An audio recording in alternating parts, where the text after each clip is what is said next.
Baik, kita mulai. Bismillahirrahmanirrahim. Assalamualaikum warahmatullahi wabarakatuh. Ini pertemuan kita selanjutnya akan kita bahas tentang hukum bisnis dan hukum perjanjian. Ya, jadi sudah saya ingatkan berkali-kali ya, ketika kita berbicara masalah bisnis, kita secara otomatis juga berbicara masalah perjanjian gitu. Jadi dua komponen ini tidak dapat dipisahkan gitu ya dari dunia bisnis gitu ya. Jadi bisnis di situ pasti ada perjanjian. Oke, next. Nah, kemudian ini ada beberapa istilah bisnis atau business law. Ya, jadi kita pun secara umum kadang suka mendengar tentang hukum dagang atau trade law, hukum perniagaan atau commercial law, ada economic law atau hukum ekonomi. Jadi ini merupakan istilah-istilah yang umum tentang ruang lingkup bisnis. Gitu. Nah, pengertian hukum sudah saya jelaskan di beberapa pertemuan sebelumnya gitu ya. Jadi ada beberapa komponen, ada beberapa unsur mengenai hukum gitu ya. Jadi ada norma di sini, kemudian ada pelakunya, ada subjek hukumnya, ada masyarakat, ada institusi juga gitu ya. Jadi hukum terdiri dari beberapa unsur. Jadi hukum itu bukan hanya sekedar undang-undang, tetapi di sini juga harus ada subjek hukumnya, ada objek hukumnya, ada institusinya, demikian gitu ya. Kemudian unsur-unsur hukum yaitu ya tadi sudah disebutkan juga. Kemudian sumber hukum, saya ingatkan kembali ada undang-undang, ada kebiasaan, perjanjian atau traktat, ada jurisprudensi atau doktrin ya, ajaran-ajaran ilmu hukum. Nah, tujuan hukum juga selain keadilan, kemudian ada kepastian hukum, ya tentu supaya masyarakat itu bisa tertib, itu yang dikehendaki gitu ya dari hukum. Nah, selanjutnya ketika kita berbicara bisnis gitu ya, kita harus paham dulu tentunya gitu ya mengenai bisnis. Nah, ini jadi pengertian bisnis itu keseluruhan kegiatan usaha yang dijalankan oleh orang atau badan gitu ya. Jadi kan saya menjelaskan gitu ya, subjek hukum itu ada dua ya, ada subjek hukum orang atau person, ada subjek hukum yang merupakan badan hukum atau reh person gitu ya. Jadi kan usaha itu bukan hanya orang perorangan, tetapi juga ada usaha yang dilakukan oleh badan hukum gitu. Tetapi ada poin penting di sini, usaha di sini dijalankan juga tidak sekehendak hatinya. Nah, ini usaha yang didefinisikan sebagai bisnis itu harus dilakukan secara teratur dan kontinu atau terus-menerus gitu. Itu baru dikatakan atau dikategorikan sebagai bisnis yang sesungguhnya. Ya. Jadi kalau usahanya cuma seminggu sekali gitu ya, atau misalkan ya lagi ada mood baru dia berusaha, nah itu bukan bisnis gitu. Jadi yang dimaksud dengan bisnis itu gitu kan ya, dijalankannya secara teratur dan terus menerus gitu. Nah, kemudian seperti apa gitu bisnis itu? Banyak gitu ya. Jadi pengadaan barang, jasa, pengadaan fasilitas, pelayanan gitu ya yang diperjualbelikan, dipertukarkan, disewagunakan, ya tentunya endingnya gitu ya, goalnya itu untuk mendapatkan keuntungan. Itulah bisnis. Nah, sekali lagi, bisnis itu usaha yang dijalankan secara terus-menerus gitu ya oleh orang per orang atau oleh badan hukum dan dilakukan secara terus-menerus untuk mendapatkan keuntungan. Itu yang dikategorikan bisnis ya. Nah, selanjutnya ini bidang-bidang usahanya gitu ya yang dikelompokkan gitu.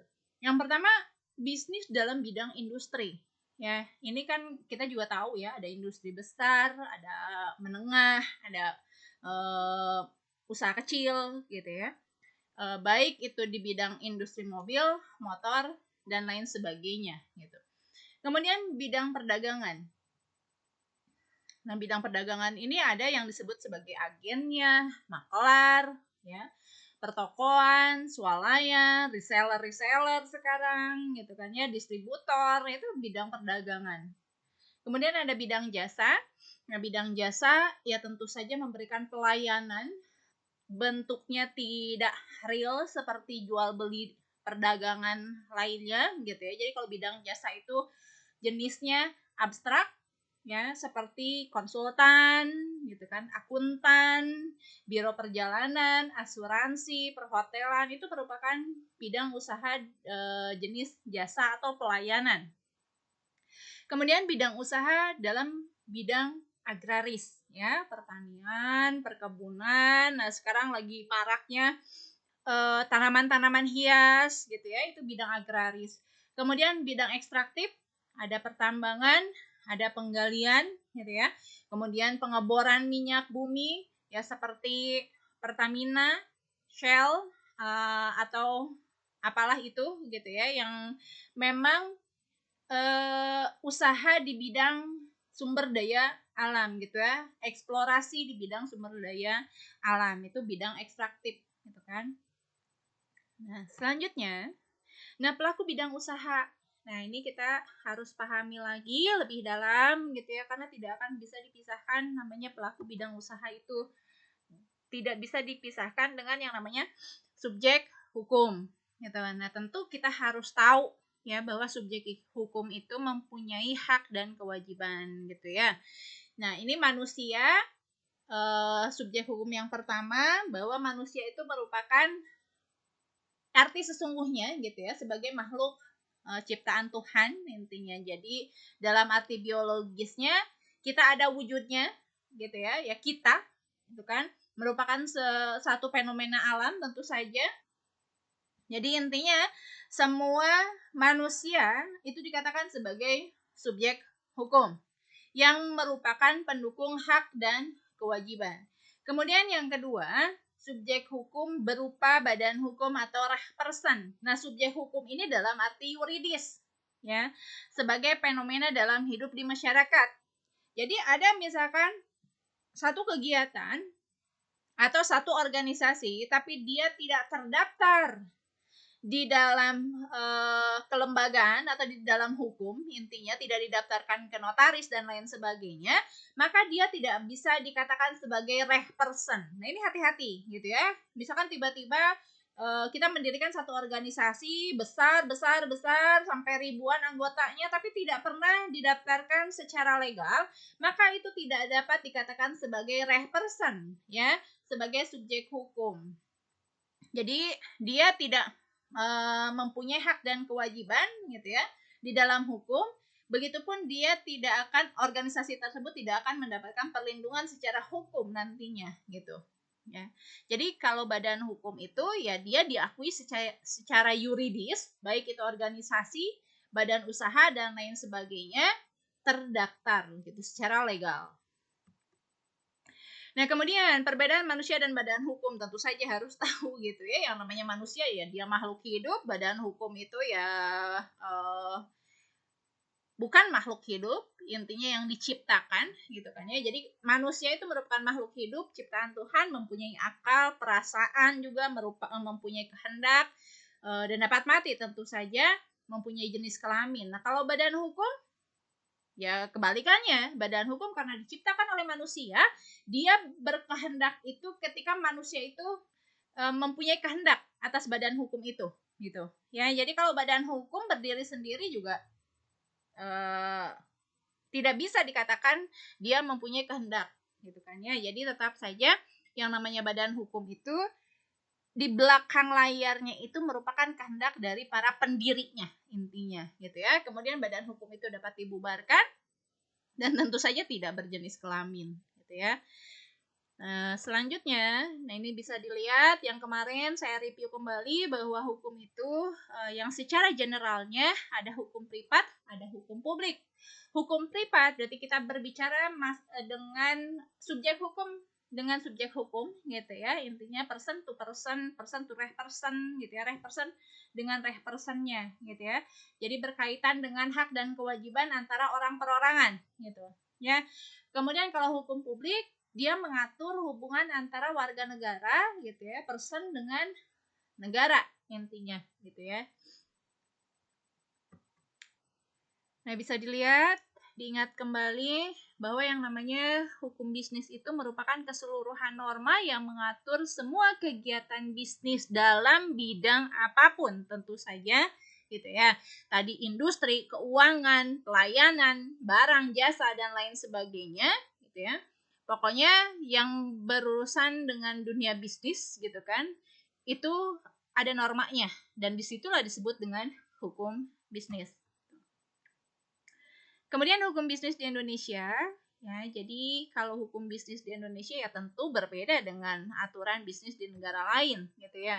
Nah ini ada selain Burger Liquid Book, ada juga satu sumber hukum yang dinamakan dengan KUHD, Kitab Undang-Undang Hukum Dagang, gitu ya.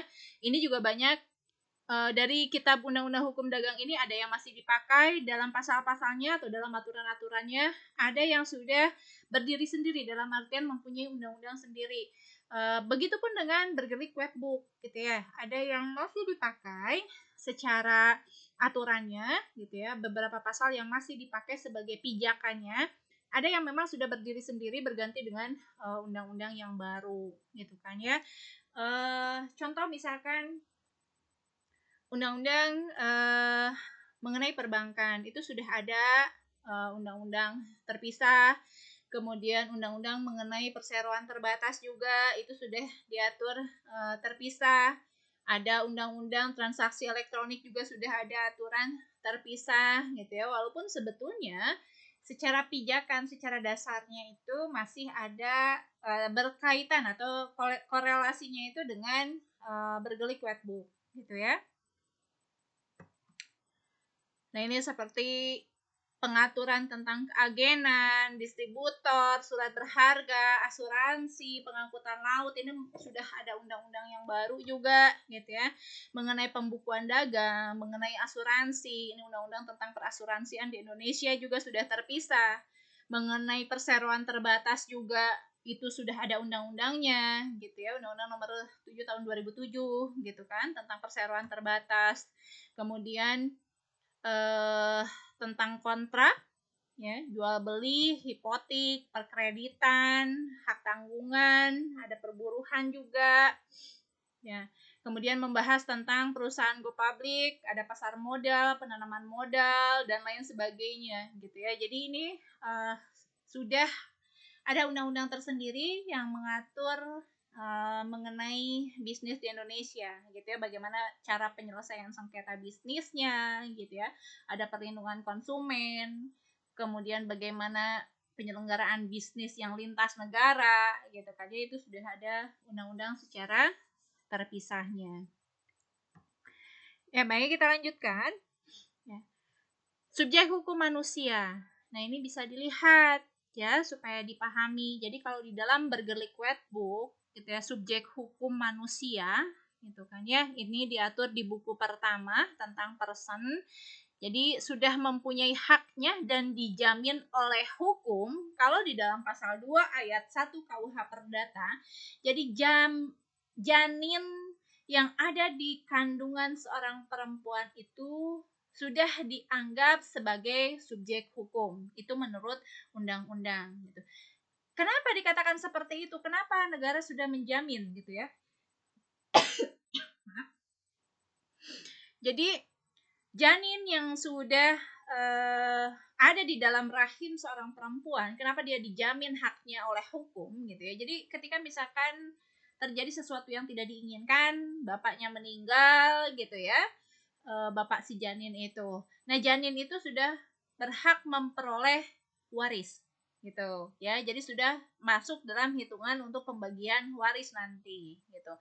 Nah, kemudian di pasal 2-nya gitu ya. Tapi kan itu belum dibagikan gitu ya, belum diberikan karena masih berupa janin gitu ya. Nah, dilanjutkan di pasal 2 KUH Perdatanya, apabila ia dilahirkan mati, maka ia dianggap tidak pernah ada. Otomatis harta yang harusnya diberikan kepada janin tadi, karena misalkan dilahirkan dia meninggal, maka harta tersebut dialihkan peruntukannya kepada ahli waris lainnya gitu ya. Jadi selama janin itu ada di dalam rahim dan hidup, nah harta warisan itu tetap diperuntukkan kepada janin. Itu menurut undang-undang gitu ya. Jadi subjek hukum itu dari mulai janin yang dikandung oleh seorang perempuan, dia sudah dinyatakan sebagai subjek hukum ya di dalam Burger Liquid Book, dan itu dijamin oleh undang-undang. Nah, kemudian manusia mempunyai dua kewenangan. Maksudnya, kewenangan bertindak, mampu berbuat karena memenuhi syarat-syarat hukum. Jadi mampu bertindak di sini mampu melakukan satu perbuatan hukum, misalkan melakukan satu transaksi jual beli. Kalau dalam bisnis ya, kalau dalam keperdataan lain misalkan mampu melakukan perjanjian gitu kan ya, atau misalkan mampu melakukan pernikahan gitu ya, ini kan dewasa tidak gila gitu ya. Kemudian mampu berbuat karena kuasa yang diakui oleh hukum. Anak di bawah umur, ada kuratel, ada pengampu gitu ya. Jadi anak di bawah umur itu nanti yang berkuasanya itu adalah walinya nanti gitu ya, di dalam yang mengawasi anak tersebut.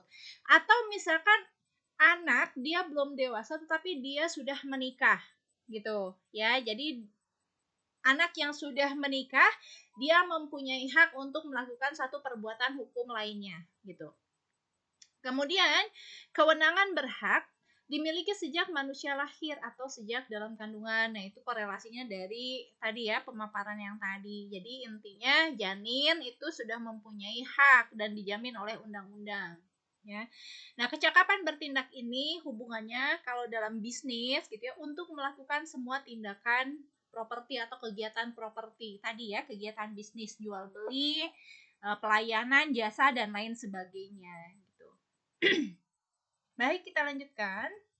Nah, nih ya, subjek hukum, badan hukum. Ini ada kekhususan tentu saja gitu ya. Jadi yang dinamakan subjek hukum itu harus memenuhi 4 syarat ini gitu ya.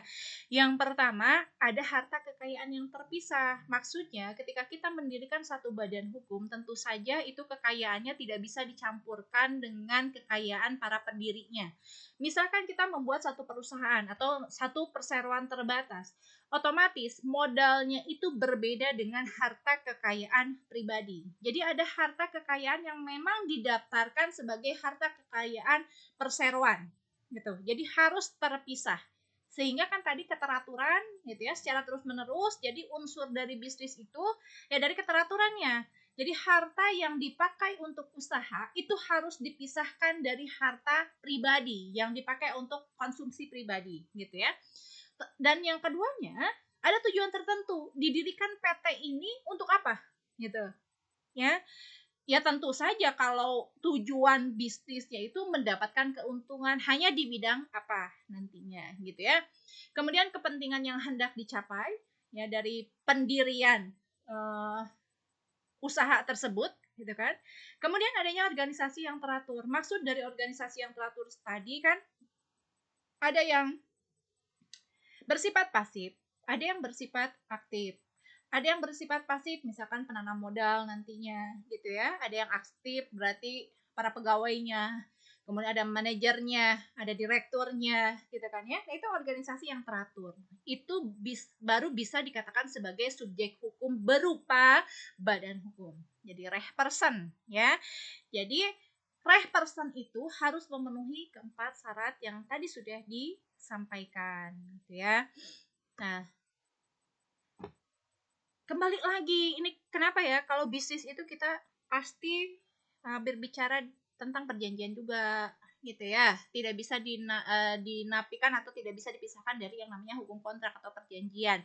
Jadi bagaimana peranan kontrak dalam bisnis? Nah, kita bisa lihat peranan kontrak dalam menghadapi perkembangan bisnis dalam dan luar negeri. Jadi hukum perjanjian berperan penting dalam dunia bisnis untuk memenuhi standar hukum internasional dan transaksi lintas bangsa. Ya, walaupun sebetulnya kalaupun tidak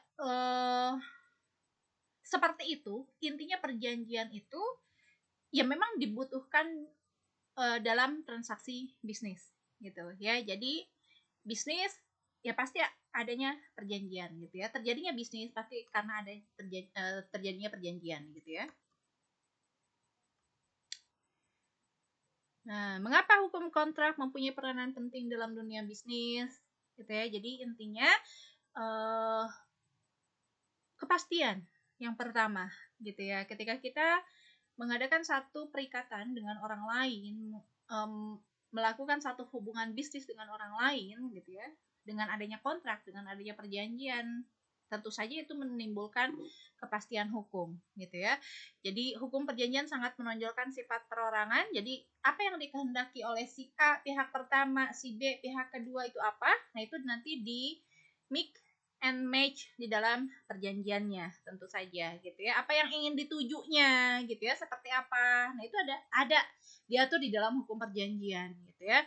Kemudian menimbulkan gejala hukum sebagai akibat dari hubungan hukum. Ya, otomatis dengan adanya perjanjian itu, sebagaimana yang dituangkan di dalam perjanjian, gitu kan, otomatis menimbulkan hak dan kewajiban antara satu pihak dengan pihak yang lainnya. Yang satu harus memenuhi kewajibannya untuk memberikan hak kepada pihak lainnya, gitu. Jadi itu ada gejala hubungan hukum, gitu ya. Jadi intinya efek dari satu perjanjian itu akan menimbulkan hak dan kewajiban bagi para pihak yang melakukan perjanjian tersebut, gitu ya. Kemudian hak perjanjian berobjek pada satu benda, yaitu hak kebendaan, gitu. Kemudian hak yang timbul dari hukum kontrak bersifat tidak mutlak, yaitu hanya berlaku bagi orang yang mengadakan perjanjian, gitu. Jadi kontrak itu hanya mengikat orang-orang yang melakukan perjanjian tersebut, tidak mengikat kepada orang lain, gitu ya. Jadi hukum kontrak itu lebih mensederhanakan siapa nih yang terlibat dengan kontrak ini, siapa nih yang terlibat dalam perjanjian ini yang nantinya akan dimintai pertanggungjawaban ketika salah satu pihak atau para pihak tidak melakukan sesuai apa yang sudah diperjanjikannya gitu ya. Jadi tidak melebar kemana-mana, jadi lebih diatur nanti dengan adanya hukum kontrak ini gitu ya, atau di dalam perjanjian ini. Jadi hanya mengikat bagi orang-orang yang mengadakan perjanjian tersebut. Kemudian adanya pemilihan hukum yang berlaku bagi para pihak. Nanti kalau misalkan terjadi sengketa di dalam perjanjian itu akan dituliskan gitu ya, akan diperjanjikan. Bagaimana nih kalau misalkan ada salah satu pihak yang berbuat tidak sesuai apa yang diperjanjikan, bagaimana cara penyelesaiannya gitu ya. Apakah mau di pengadilan atau misalkan melalui jalur lain untuk menyelesaikan persengketaan atau perselisihannya gitu ya. Jadi bisnis sekecil apapun harus didahului dengan yang namanya perjanjian gitu ya, supaya ada kepastian hukum nanti ke depannya. Nah, pengertian perjanjian. Nah, saya ingatkan kembali gitu ya, bahwa ketika kita berbicara masalah bisnis gitu, kita pasti tidak akan lepas dari yang namanya perjanjian yang ada di buku ketiga KUH Perdata atau Bergelik Wetbook tentang perikatan gitu ya. Ini pasalnya dari pasal 1313 sampai 1351 gitu. Nah, di dalam pasal 1313 KUH Perdata itu mendefinisikan tentang perjanjian. Jadi perjanjian itu satu perbuatan di mana satu orang atau lebih mengikatkan dirinya terhadap satu orang atau lebih gitu ya. Jadi person to person, bisa person to person, atau misalkan personnya ada beberapa orang gitu ya, mengikatkan diri untuk mencapai satu tujuan, intinya begitu. Gitu ya. Tujuan yang sama tentu saja gitu. Nah, ini ada perjanjian menggunakan sistem terbuka. Nah, ini ya. Jadi perjanjian itu ada beberapa macam. Ada yang menggunakan sistem terbuka yang artinya semua orang itu berhak mengadakan perjanjian apa saja ya, baik yang sudah ditentukan namanya maupun yang belum ditentukan namanya. Maksudnya seperti ini. Jadi orang dewasa boleh siapapun mengadakan satu perjanjian. Maksudnya yang belum ada namanya itu tiba-tiba misalkan saya dengan Anda karena misalkan melihat Anda potensinya bagus nih untuk marketing atau apa, kita bikin bisnis yuk gitu ya, tiba-tiba. Tapi nanti dipikirin nih bisnis kita apa ya gitu ya, dalam bidang apa ya, jadi secara spontan gitu. Atau ada yang sudah namanya, misalkan saya punya PT atau apa, kemudian saya ngajak orang lain gitu karena melihat potensi dan lain sebagainya ya, dan ditentukan bahwa karena saya sudah mempunyai perusahaan tetapi ingin berbisnis dengan yang lainnya gitu ya, jadi sudah ada namanya dan ditentukan dalam undang-undang apakah PT dengan CV mana gitu ya, atau dengan badan usaha milik daerah mana gitu, BUMD, BUMN gitu kan ya, itu kan sudah ada namanya menurut undang-undang ya. Nah, kemudian akibat dari sistem terbuka ya, adanya kebebasan berkontrak tadi ya, jadi para pihak itu boleh berkontrak apa saja, memasukkan pasal apa saja, memasukkan aturan-aturan apa saja, bagaimana cara bekerjanya, terus bagaimana cara mendapatkan keuntungannya gitu ya. Itu disebut dengan asas kebebasan berkontrak bagi para pihak yang melakukan perjanjian atau yang melakukan kontrak gitu ya. Jadi boleh masukin pasal-pasal apa sesuai tadi kan ya, sistem sifatnya personal kalau dalam perjanjian itu gitu ya. Jadi masing-masing pihak kan kadang ada keinginan bla bla bla lah gitu, beda. Itu bisa dituangkan di dalam perjanjian. Kemudian timbulnya berbagai bentuk perjanjian tidak bernama dalam praktek kan banyak banget gitu kan ya. Jadi karena asas terbuka di sini apapun juga bisa diperjanjikan, intinya itu. Tetapi apapun yang bisa diperjanjikan itu nanti kita lanjutkan nih di sini gitu ya. Walaupun boleh melakukan perjanjian, walaupun boleh melakukan kontrak bentuk apapun, tapi ini asasnya tetap ya, ada pembatasan. Tidak boleh bertentangan dengan undang-undang ya. Tidak boleh juga melanggar kesusilaan, ya, ketertiban umum bagi setiap bentuk perjanjian. Walaupun terbuka tapi tetap dalam pagar gitu, ya. Tidak boleh bertentangan dengan undang-undang, kesusilaan, ketertiban umum. Misalkan gini, kita perjanjian anak di bawah umur melakukan satu perjanjian atau misalkan orang dewasa sekalipun gitu ya, tapi dia nggak punya SIM, melakukan perjanjian ngetrek misalkan di jalur jam sekian, itu kan bertentangan dengan undang-undang, melanggar ketertiban umum gitu kan ya. Nah, itu tidak bisa, tidak diperbolehkan. Kemudian orang dewasa, laki dan perempuan gitu ya, bersepakat kumpul kebo, naudzubillah gitu ya. Itu kan melanggar kesusilaan. Nah, saya tambahkan juga di sini sebetulnya tidak bertentangan dengan agama. Intinya itu, gitu. Ya, kita dibolehkan ya untuk melakukan satu perjanjian bisnis apapun itu gitu. Tapi ini tetap ada dalam pagar ya, pagarnya pagar undang-undang, norma-norma susila, ketertiban umum, juga kita sebagai muslim tentu saja tidak bertentangan dengan agama kita gitu ya. Nah, selanjutnya pengertian perikatan adalah hubungan hukum yang terjadi di antara dua orang pihak atau lebih, yakni pihak yang satu berhak atas prestasi dan pihak lainnya wajib memenuhi prestasi, begitu juga sebaliknya gitu. Ya, jadi pengertian perikatan itu hubungan hukumnya gitu kan ya, hubungan hukum antara kedua belah pihak. Ada yang satu dia harus mendapatkan haknya, yang satu harus memenuhi kewajibannya gitu kan ya. Jadi prestasi di sini hak dan kewajiban intinya. Jadi misalkan saya penanam modal gitu kan ya. Kemudian ada yang menjalankan. Nah, saya sebagai penanam modal berhak atas prestasi. Prestasinya apa? Mendapatkan keuntungan, mendapatkan apa yang diperjanjikan gitu ya. Kemudian yang menjalankan usaha itu harus memenuhi prestasi itu gitu. Ya. Itu yang disebut dengan perikatan. Nah, di dalam buku ketiga, Kitab Undang-Undang Hukum Perdata tentang perikatan. Nah, ini perikatan itu timbul dari tiga gitu ya. Yang pertama, persetujuan atau perjanjian. Jadi intinya kalau yang namanya perjanjian sudah pasti itu perikatan gitu. Tapi kalau perikatan belum tentu perjanjian gitu ya. Yang keduanya, perbuatan yang melanggar hukum. Kemudian yang ketiga, pengurusan kepentingan atau zakwarneming. Ya, saya berikan contoh. Ya, nah ini terjadinya perikatan ya karena perjanjian, karena kontrak gitu ya.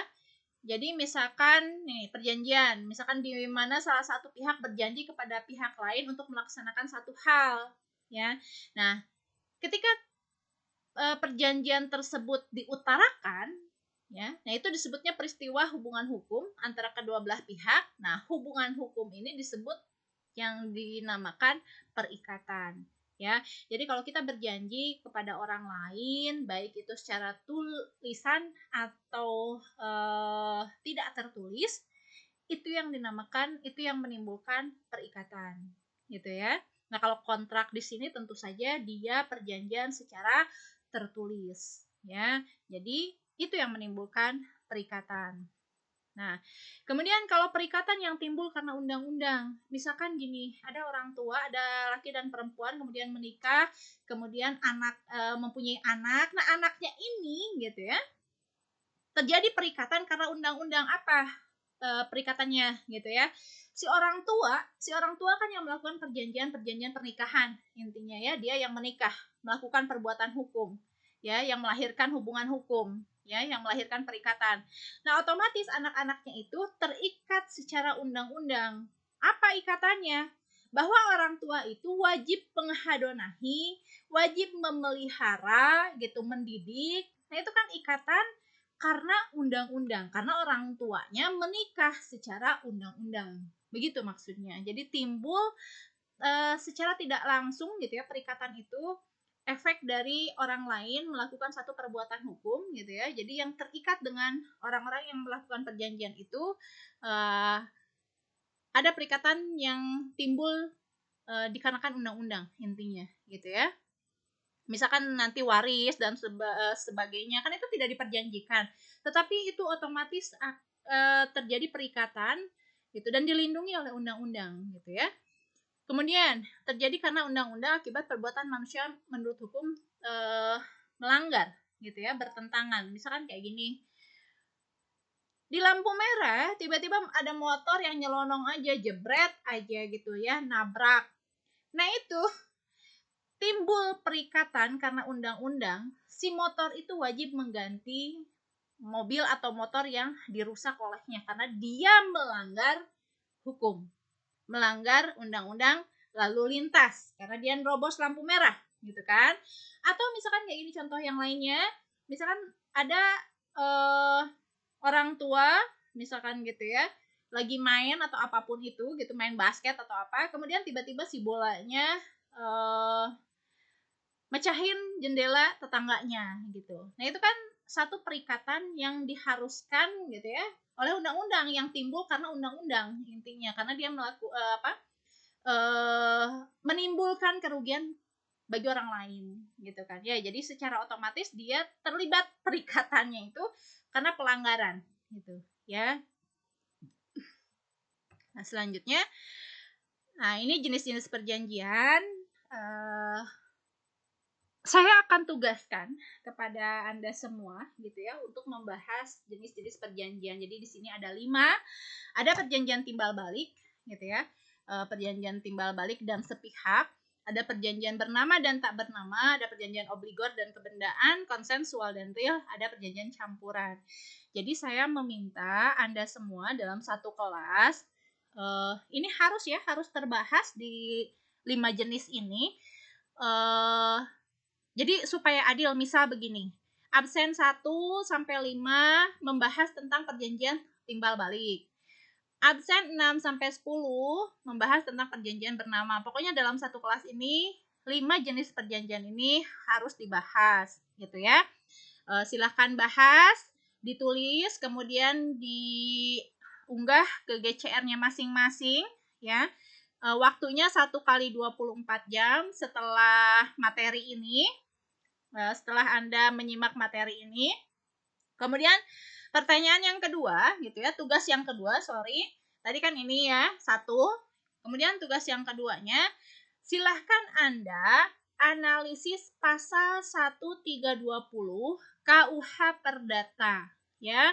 Maksud dari pasal 1320 KUH Perdata itu apa? Sesuai apa yang Anda pahami, silahkan dituliskan bersama-sama ini jenis perjanjian gitu ya. Kemudian diunggah di GCR. Jadi di GCR itu satu tugas tetapi 2 materi maksudnya gitu ya. Ada 2 pertanyaan gitu yang harus Anda kerjakan dengan durasi pengerjaan hanya 1 kali 24 jam. Oke, mungkin untuk pekan ini sampai di sini terlebih dahulu. Ada yang kurang jelas atau yang ingin ditanyakan bisa melalui WA atau ditanyakan di GCR gitu ya, dipersilahkan. Terima kasih atas perhatiannya. Assalamualaikum warahmatullahi wabarakatuh.